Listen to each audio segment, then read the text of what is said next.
Ibihe byiza kuri mwebwe mwese mudukurikirana ku mbuga nkoranyambaga umunsi ku munsi. Ngiye nkuko mubizi ndi Asher Fadhili Bashir Urenze. Nkaba ndi kumwe na Kayusi nkuko mumenyereye, ariko ubundi Kayusi rindi zina atari Kayusi witwa nde?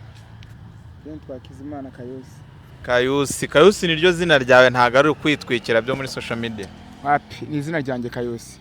Kayusi burana ikihe kirimo? Ni kirimi cy'ikilatini gisobanura nyine umunyamahirwe. Iyo bavuze Kayusi bivuga umunyamahirwe. Gusa reka mansuhuza abadukurikiye muri aka kanya. Amahoro y'Imana akomeza abaye namwe ba Kristo muri rusangi n'abapagani banze kwegera Imana, banze gukizwa, banze kuva mu byaha. Ndagira ngo kuri iyi nshuro banze mbasengere tugana dutangira ikiganiro neza, sibyo? Kugira ngo n'Imana duhe umugisha twirinde ibintu byaduteza satani muri iki kiganiro. Reka duteza n'ibibazo, ngaho utangira udusengera Kayo. Tuzatabarwa agakorasi izuba iri kuva, tuzatabarwa ukwezi kumurika, umwami Yesu nazaza tuzatabarwa. Amina. Iby'Imana ikora biradutangaza, na n'uwabimenye uko biri. Iby'Imana ikora biradutangaza, iyo Mana dusengera akomeye, ni Imana itabura guseruka.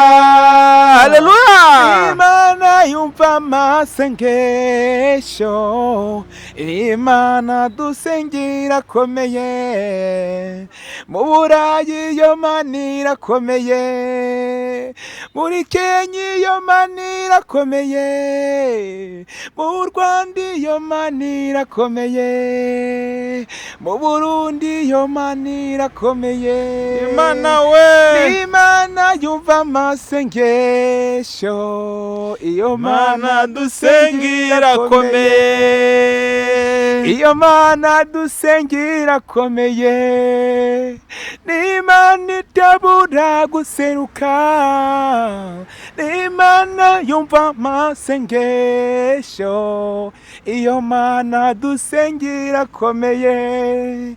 Haleluya, haleluya, haleluya. Yesu ashimwe abadukurikiye. Data twese wo mu ijuru, izina ryawe ryubahwe. Nongeye gusabira umugisha muri aka kanya abantu bose bafite ibibazo, bafite uburwayi. Nongeye gusabira umugisha abantu bose bakennye, babashe kubona amafaranga, dore amafaranga abaye ikibazo mu isi Mana. Ubashe guha abantu bose bafite umugisha Mana, ubashe gutabarwa bose abantu bose banyujwe muri Satani Mana.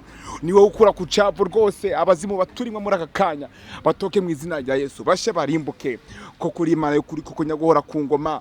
Uhi igihugu cy'umugisha umwaro cy'u Burundi ugihe umugisha rwose, uhi igihugu cy'u Rwanda ugihe umugisha Mana, bihugu byose byo hanze ugihe umugisha Mana, bose bagutabaruke rwose, bakuyoboke Mana, bagire baguhimbaza rwose Mana. Uri gitangaza abadayimoni bose barimo, abantu bose badukurikiye, nimbuvutse ko ufite ikibazo cy'uburwayi, ibi byose bituka mu izina rya Yesu Mana, kuko Imana yo gushimwa. Nagize imbaraga dore na ndota Imana Mana, uri Imana koko yigitangaza, nabaguhinyuza koko ni utanga umwuka duhumeka koko Imana y'ukuri. Muvuge ati haleluya, muvuge ati haleluya, haleluya, muvuge ati haleluya. Yesu ashimwe. Mbasabye umugisha rwose abatuye no hino mu Burayi, muri Kenya, mu Bugande, muri Zimbabwe, ndetse no mu Bushinwa, ndetse no mu Burundi, hano mu Rwanda, ahantu hose mwese Imana ibaho umugisha. Ndabasabye umugisha rwose mu izina rya Yesu Kristo, amen. Murakoze cyane, Imana ibaho umugisha. Amen. Yego, amen. Yego Kayusi, yego rwose urakoze cyane kuturagiza Imana muri kino kiganiro dutangiye cyane. Ariko rwose nabonaga uri mu mavuta, uri mu mwuka, avuga ati ibi bintu nibyo Kayusi ari kwigira, cyangwa ubundi ibi bintu byaje gute? Ni kwa kundi umuntu asurwa n'Imana. Ntago igihe cyose, ntago turi bujye mu buhamya bwimbitse neza 100%, ariko turagira inama bamwe na bamwe bitewe nuko benshi bari banzi ndi mu butinganyi. Ndabizi ko ubutinganyi nabukoze imyaka myinshi cyane, ariko nza gusanga ubutinganyi nanone tari ibintu bihesha Imana icyubahiro. Ariko nyene nkuko bajya bangu nta utanye Imana kwiheba. Abantu benshi ibyiza tubishakira mu bibi, ibyiza tubishakira mu bibi, kandi mu byukuri nubwo twese twitana ba mwana, sibyo? Ntago ushobora gusaba umuntu hari ikintu afite ngo akiguhe, sibyo? Dura abantu bose ko babaye banyamwigendaho.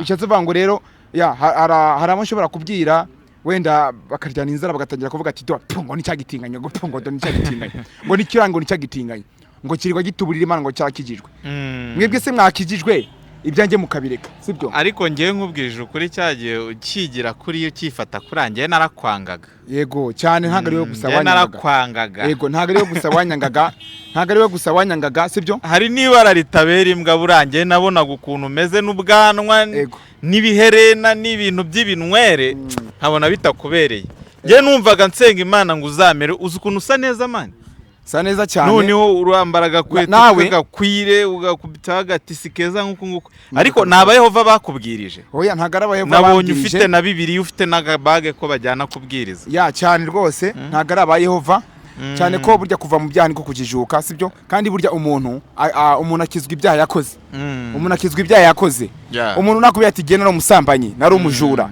umuntu akizwa ibyaha yakoze kabisa no hari abantu umuntu akizwa akava mu byaha ahubwo bagakomeza bakamubariza muri bya byaha ariko ubundi kayu urebye ukuntu no munsi umeze n'ukuntu mbere wari umeze ikinyuranyo ni ikihe ubona aho abantu bakwakiriye neza muri societe ari he ya urebye aho ngeze ubu ngubu urebye inshuti zarikubye zabaye magana sibyo yewe ikintu nungutse ni umugisha n'urukundo ya niterambere uretse ko bikigenda gake ntago ibintu byose wabigira ku kanya ariko iyo umuntu asenze cyane hari benshi bamuyoboka babagira neza bakamufasha felicitation vraiment kuko usigaye usa neza urasa neza pe ariko nta muntu w'umutera nkunga cyangwa umuntu ugufasha muri ibi bintu kugira inama zo kwambara waba ubyihisha inyuma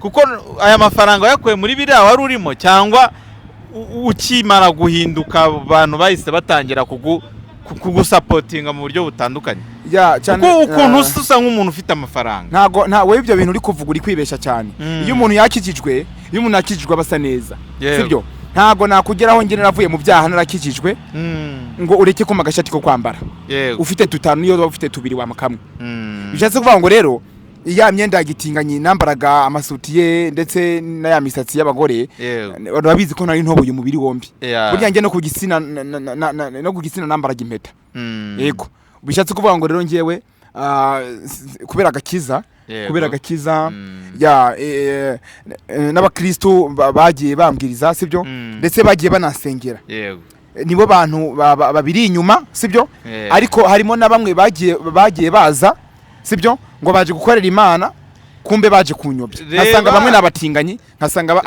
abandi nabajura nkasanga abandi nabateka mitwe reba abantu bagukoreshaga ku ma YouTube channel y'Imana nkabugira ngo muri kwitwikira ngo baza ngo kugukuramo abadayimoni ngure kubutinganyi bari abantu nibo batumye uhinduka cyangwa hari izindi mbaraga zaje nyuma yaho kuko icyo gihe bisa nkaho wari warananiranye abantu birirwa bigisha bakongera bakigisha byo kuri YouTube za reviews cyangwa wari umwuka w'Imana wabakoreragamo ngo baze kukureba uko byagenda kose sibyo burya ngewe mu rugendo rw'Imana muri urugendo rwa Kristo genda cyari umwana mugakiza ndacyari umwana mugakiza burya iyo umuntu akijijwe hari abantu benshi asanga barakijijwe bamwe bakamwerera imbuto nziza abandi bakamwerera imbuto mbi turumvikana rero navuga ko abantu banyereye imbuto mbi iri kumva ni 80% benshi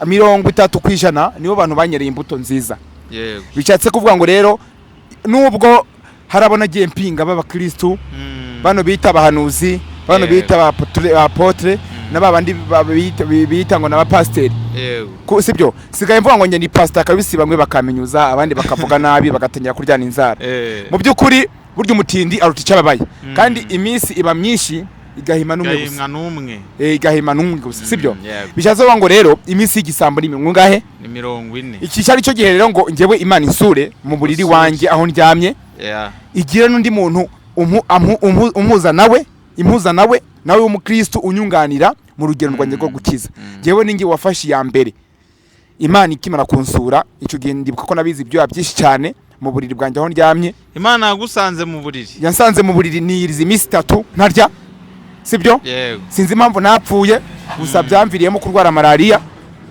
umubiri wanjye wari warangiritse imbaraga Yego. ubundi ndakena cyane sibyo ku rwego rwo hejuru bishatse ngo rero abantu babiri inyuma yo gukizwa kwanjye harimo abari kunyubaka harimo n'abari kunsenya sibyo bakomeze bashiremo agatege sibyo bakomeze bashiremo agatege bamfashe mu rugendo rw'agakiza. Ubundi hari umurongo muri Bibiliya uvuga ngo niwe nuhabwa nyine agakiza cyangwa niwegera Imana yego nayo izakwegera cyane. Uri kubona imbaraga z'Imana ziri kugukoreraho, imbaraga z'Imana ziri kugukoraho kukwegera. Ubu tuvugana ubu ngubu ndi mu ijuru, ubu tuvugana ngende mu ijuru kabisa, ubu ngubu ndiyo hari ya hejuru. Noneho hari n'uwundi murongo uvuga ngo abakurikiye Imana ngo bazabona ibyishimo incuro 100, bazabona ubutunzi incuro 100, bazabona abavandimwe babo byikubye incuro 100, ariko ngo n'ibitotezo ngo bizaza incuro 100 cyane. Hari ibitotezo byatangiye kukugeraho kubera yuko wegereye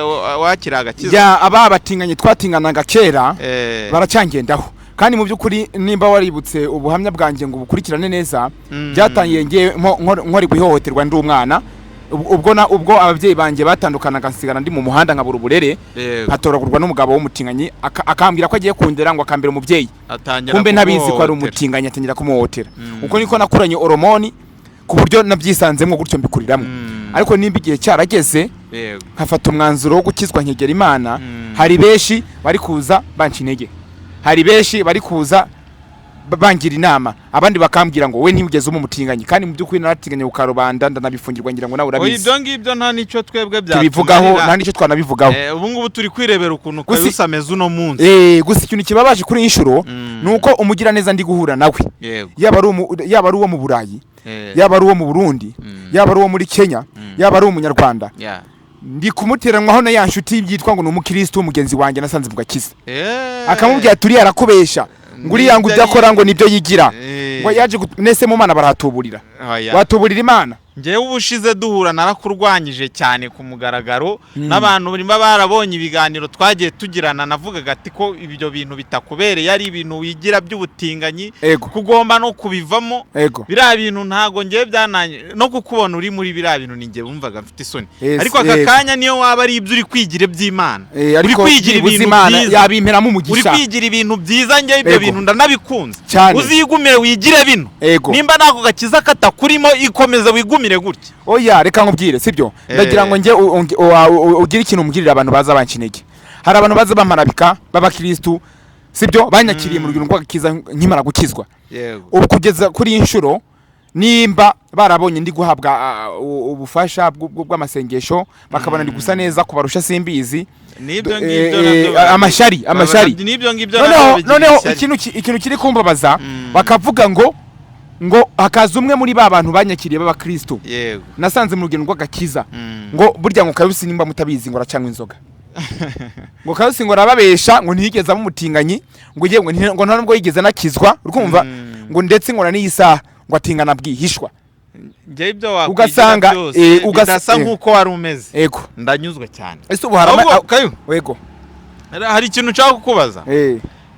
Waba waragiriwe inama na RIB kwakunda abantu babagira inama, kuko hari ibintu abantu bagenda bikora kuri za YouTube, kuri social media, bagenda bikora ibintu cyangwa bavuga ibintu biterekeranye, cyangwa bagakoreshwa ibintu bagakinishwa mu bintu bidafite akamaro, bagakoreshwa ibintu bucakara babashukishije nk'ibintu, ugasanga hajemo n'izindi nzego zibegereye zikabafasha gutekereza kabiri, zikabafasha kubagira inama ku buryo wenda bahindura imyumvire. Ese nawe uri mu bantu bagiriwe inama na RIB bikaba byaragufashije guhinduka, cyangwa ni icyemezo wafashe ku giti cyawe bikuvuye ku mutima? Urakoze cyane. Haraho nagiye ndengera cyane, bikaba ngombwa ko RIB kugira inama, ubugenzacyaha bungira inama sibyo. Haraho nagendaga mbikoreshwa n'abandi b'abanyamakuru sibyo, barankoreshaga nk'ibyo bintu by'ubuprank, nkabeshyira abandi bagabo ko naryamanye nabo, ko nanatinganye nabo, kandi mu by'ukuri bitandimo, bakanshukisha nk'icyo gihe. Icyo gihe ariko ngiye nanywaga ibiyobyabwenge.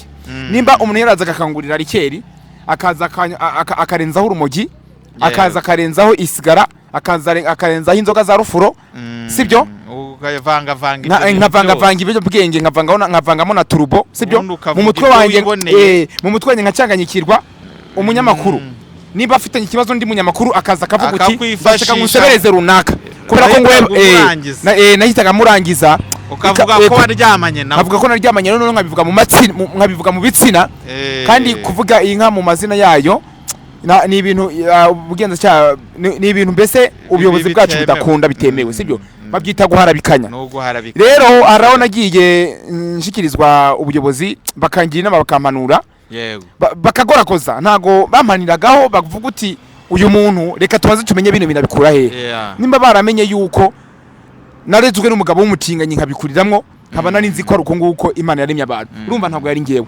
byose nabitewe no kuba ubupfubyi urumva baragwikoragoje noneho b'abanyamakuru kubera ko babishakira gutwika na views bakavuga ati kuri ya muntu tumukoreshe abigikoresho cyacu abigikoresho cyacu abikibindi kitagira ingata ngo cyaha mere nyene bashize ikiziriko mwizosi bakurura bajya no bashaka bakankoresha mu bwo buryo mu byukuri ubwiyenza cyane aribo nanashimira Dr Murangira Imana imumugisha nawe ari mu bantu bangiriye inama kandi ikiza cye rero n'umuntu ujya guhanwa nawe aba yamugerageje yamugiriye inama pe ntako abatagize cyane ku buryo n'umuntu uhuye n'ibibazo baravuga ngo uyu nguyu nagende n'ubundi ntako ribitagize nukuvuga ngo icyo tumushimira nuko abanza kubagoragoza ntago ari we wenyene n'ubuyobozi bwacu bwa hano mu Rwanda ariko ngewe ubuyobozi bwacu bwo mu Rwanda sibyo bubifitemo uruhare mu gukizwa no guhinduka kwanje kubera ko nimba uko narabonye nta mpamvu yo kunaniza abakuru n'abato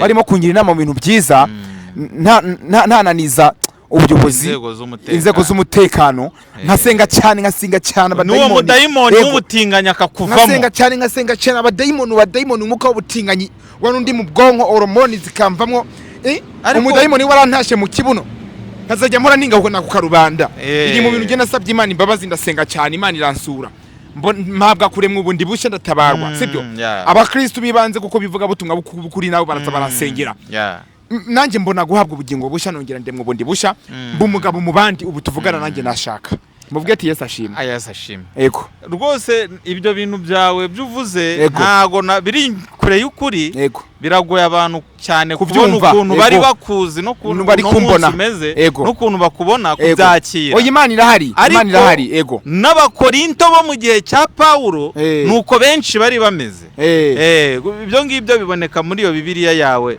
shaka ahantu muri mu bakorinto ba mbere urwa mbere rw'abakorinto abaroma abakorinto nibo bakurikiraho abakorinto urwandiko rwa mbere rw'abakorinto igice cya 9 abantu bose bakurwanya wari wambwiye ngo ngira akantu mbabwira abantu bose batabona ibintu mu buryo nk'ubwo ubona bose uyu murongo uri bubafashe kuva nko ku murongo umurongo wa 6 umudendezo w'ababwiriza butumwa igice cya 6 umurongo ahubwo wa 9 urageza ku murongo wa 11 nuguhera ku murongo wa 10 wa 9 igice cya urwandiko rwa mbere rw'abakorinto igice cya 6 ku murongo wa 9 turageza ku murongo wa 11 Kayusa agiye kubabwira ijambo ry'Imana uwo murongo ujye ugenderaho uzatsindisha abantu bose bakurwanya uzagufasha uwo murongo uzafasha abantu bose batakwemera abantu batemera ko wakiriwe agakiza hano urasangamo ibintu bibi cyane abo bantu bakoraga wowe utigeze unakora ariko bakaba barahindutse basomere Kayusa murakoze cyane n'abakorinto igice cya mbere abakorinto ba mbere igice cya 6 ku murongo wa 6 umurongo wa 9 turagarukira kwa 11 nimuzi yuko abakiranurwa abakiranurwa Kayu, batazara reka nze nsomera aba bantu uyu murongo bawumve neza. Reka nkubasomere mu buryo bwihuta kubera ko ushobora kusoma nabi abantu ntibafashwe mu buryo bw'uko ngiye numva bafashwe. Abantu mutemera ko Kayusi yakijijwe nimwumva nimwumve nimutega amatwi. Haravuga ngo ntimuzi yuko abakiranirwa batazaragwa ubwami bw'Imana. Nimwishuke abahehesi cyangwa abasenga ibishushanyo cyangwa abasambanyi cyangwa abatingwa cyangwa ibitingwa cyangwa abagabo bendana. Aya bagabo bendana nibo wari uri mu rwego rwabo.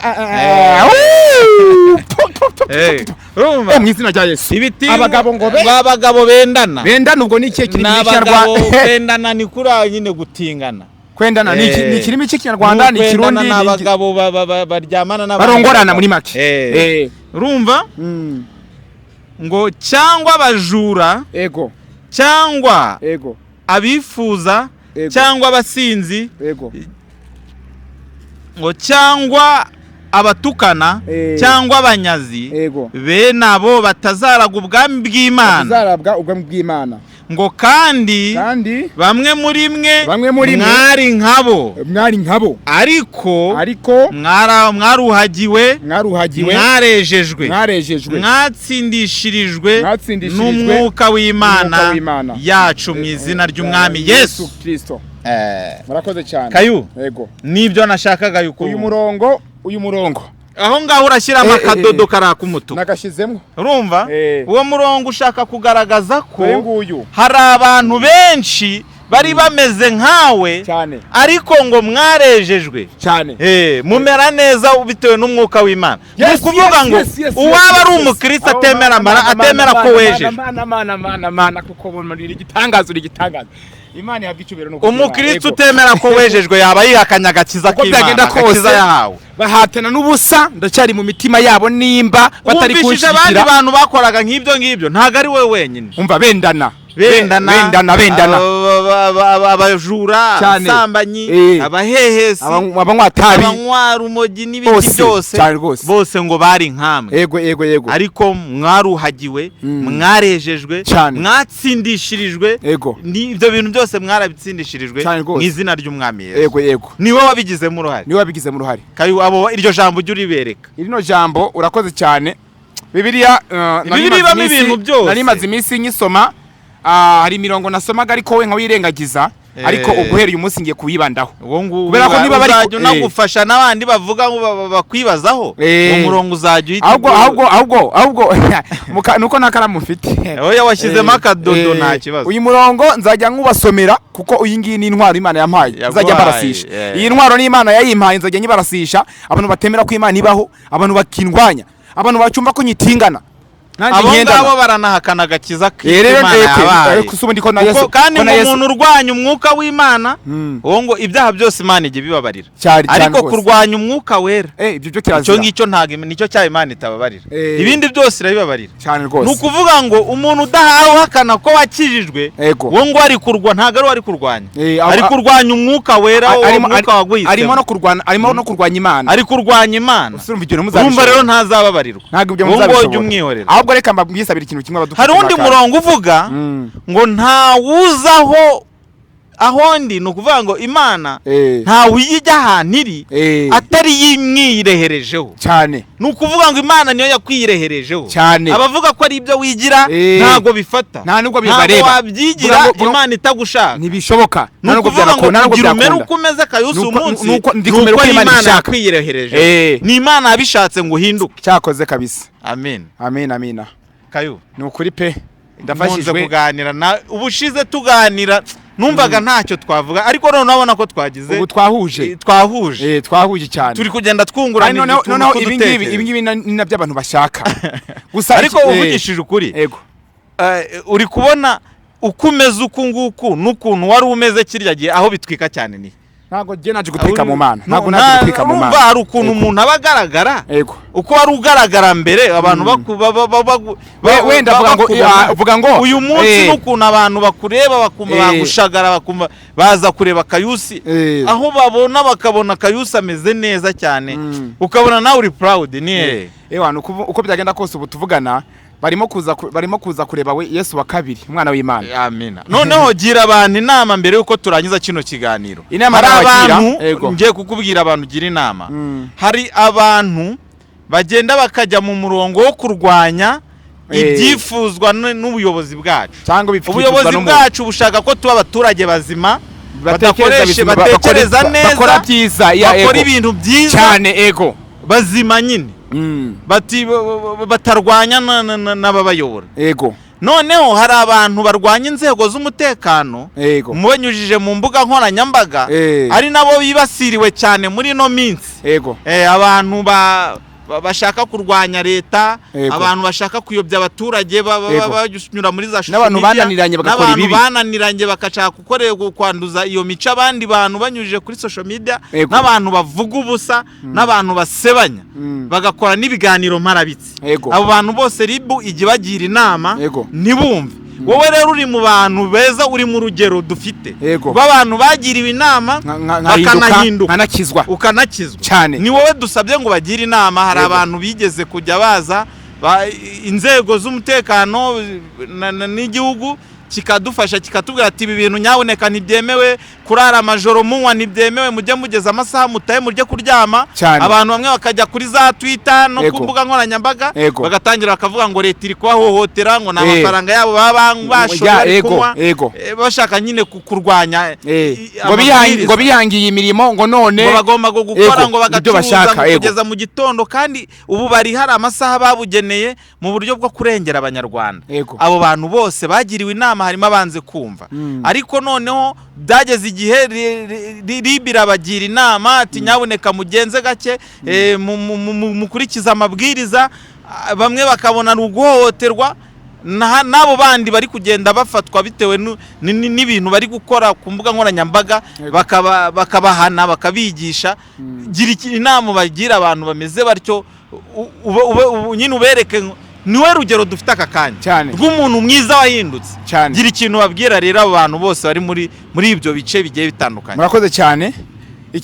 Inama nabagira muri rusangi abantu bakoresha inkoranyambaga mu buryo budasobanutse no mu buryo budahesha Imana icyubahiro no mu buryo bwo kurwanya ibyiza bitase n'inzego z'umutekano n'igihugu nababwira kwikosora kubera ko nta muntu wigeze undusha gukora ibyaha nabaye umutinganyi nanywe ibiyobyabwenge nabaye umwesikoro ariko ibyo byose narabirenze ndakizwa nakira agakiza n'umwami Yesu bishatse kuvuga ngo inama nabagira mubohorwe mwegera Imana muyisenge mukore ibyo ubugenzacyaha cyangwa ibyo leta ikeneye mureke kuhangana n'inzego z'ubuyobozi kubera yuko ntago ari mwebwe abayobozi n'abayobozi nyine batoranijwe batowe badushakira iterambere yewe banadushakira n'ibikorwa byiza sibyo ntimukigira abantu baba content creator umugani wa Dr. Murangira sibyo ntimukigira abantu baba praking ngo mwigira abantu barema kurusha Imana ahubwo mwebwe mufata umwanzuro musubukura ubwo bucano bwanyu bw'amafuti urukumva yego mushireho ibintu bizima mureke kubaka ibintu abanyarwanda bakeneye mushireho ibintu byabubaka mushireho ibintu abanyarwanda bakeneye sibyo munakorere n'Imana mushireho n'ijambo ry'Imana byo gufata buriya bwambure bw'ubusa ngo mubushire ku macano yanyu uko byagenda kose ntago bizabahira iyo mivumo ibariho ibyo byose bitsindwe mu izina rya Yesu. Urugero rwiza Kayusi rw'abantu babayeho badakora ubutinganyi hari abantu batekereza yuko bavuye mu byo bakora batashobora kubaho bavuye mu byo kwambara ubusa bamenyereye kubeshwaho muri ibyo bintu byo gusebanya urugero indaya urugero abajura harimo n'abariya urugero abateka mitwe n'abapasiteri bateka imitwe n'abatinganye babeshejweho n'ibyo bintu byose akaba afite ubwoba yuko abivuyemo atabona uko abaho bababwire reka mbabwire muzi neza yuko ubayeho nabi Imana ifashe uwifashije ubu tuvugana ngende umwe mu bantu bagenda kujya muri Amerika gutanga ubuhamya ubwete haleluya njyewe buriya icyo kintu narabiroteye ejo bundi Imana inabimbwira hino abantu mahoko abanekireza uko ntari nibesha cyane murumva iyi ntazabasiga nkazajya guhabwa ayo madolari nanjye y'amagira neza kubera Imana izama n'umugisha uwo mugisha nkawuhabwa n'abakristo bagenzi banjye kuva mu byaha niko kujijuka kuba hari promesse cyangwa hari isezerano ufite ubu tuvugana yo kurya uko ugiye kugenda yego uri umuntu muzima ngiye mfite isezerano ku Mana ko ngiye kuzajya hanze gutanga ubuhamya nkajya no guhanurira abantu b'abanyabyaha kugira ngo nabo babohorwe. Umva Kayu yego ikintu kimwe ngusabira Imana akakanya cyane nukuvuga ngo n'abanyarwanda muri rusange yego Imana nifashe n'abanyarwanda bafite umutima wo gufasha nibafashe Kayusi bakomeze bandwanirire mu buzima bakurwanirire mu kihungabana mpura nako kubukene yewa kinzangano bagire urumva hari ukuntu wavuze ngo hari ukuntu bajya babigenza babonye bakanakurwanaho babona ko hari ukuntu usa neza bagire bakomeze bashyireho akabo urabahereza nimero yawe abantu bishimiye ukomeze nona bakomeze batanga ubufasha bwo kugira ngo umukozi w'Imana Kayusi atazigera asubira mu bintu yahozemo. Babwire nimero yawe ni 078 iri muri mobile money cyane babwire 078 6 7 2 3 2 71 078 078 2 iyo niyo nimero ya Kayusi abantu mwese Hakizimana Joseph uzwi nka Kayusi ubwo ni wabona Hakizimana Joseph uhite wohereza aho ngaho iyo niyo nimero ya Kayusi mukomeze mumufashe akomeze gusa neza nkuko asoko nguku mukomeze kumufasha kugira ngo atazasubira mu byahozemo kandi akomeze kuba umukozi w'Imana uhesha Imana icyubahiro. Sengera isengesho rya mu bagende yego data wa twese wo mwijuru bano bazimu batondagira abantu batokwe bashengizira rya Yesu aba bazimu bari hano hasi bose ndabavumye bagende Mana uri gitangaza koko waremye ubuzima bushubungu bundakomeye bundamabuye ndurutare meze nk'umuzi wibuye koko Mana uri gitangaza rwose Mana we urakoze cyane Mana buno butumwa bugeze ku bantu bose bari mu bihugu byo hanze Mana aba bazimu bose baturimo toka mu izina rya Yesu uri gitangaza koko nsengeye abantu bose barwaye nsengeye abantu bose bakenye babona amafaranga Mana babashe gutabarwa Mana uri gitangaza koko uri Imana y'ukuri amarira narize ayo yose zatsindwe mu izina rya Yesu Mana uri gitangaza bizambera umugisha nzaba igitambo cy'ubuzima bwanjye Mana uri gitangaza koko uri Imana koko y'ukuri uri gitangaza sinabona uko mbivuga Mana nje guhora kungwa Mana data twese wo mu ijuru uri gitangaza koko mbyukuri nzajya mpora nkuranya nzajya mpora ngusenga iby'Imana ikora biradutangaza iby'Imana ishaka biradutangaza na nuwabimenya uko biri ariko icyo nzicyo nuko iby'Imana ishaka aribyo nkwiriye gukora. Amen. Haleluya. Mubwete haleluya Yesu ashimwe. Murakoze cyane Imana ibaho umugisha. Ngumeze nk'umuzi wibuye.